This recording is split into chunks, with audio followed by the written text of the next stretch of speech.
हाय नमस्ते प्रणाम। बड़ी मजेदार एगो हम मटिकोड़ के गीत लेके आइल बनी। तो सुनी लोग मटिकोड़ में ननद लोग का मांगेला कि ननदो मटियो ना कोड़ सा बड़हन नेग मांगेली। ननदो मटियो ना कोड़ सा बड़हन नेग मांगेली। तो टीका मांगेली तो लॉकेट मांगेली।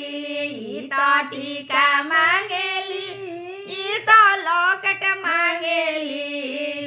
तो सोनारा के तो नथिया पहने सोनारा भातार मांगेली। नथिया पहने खातिर सोनारा भातार मांगेली। ननदो मटियो ना कोड़स बड़हन नेग मांगेली। ननदो मटियो ना कोड़स बड़हन नेग मांगेली। तो चुनरी मांगेली तो लहंगा मांगेली।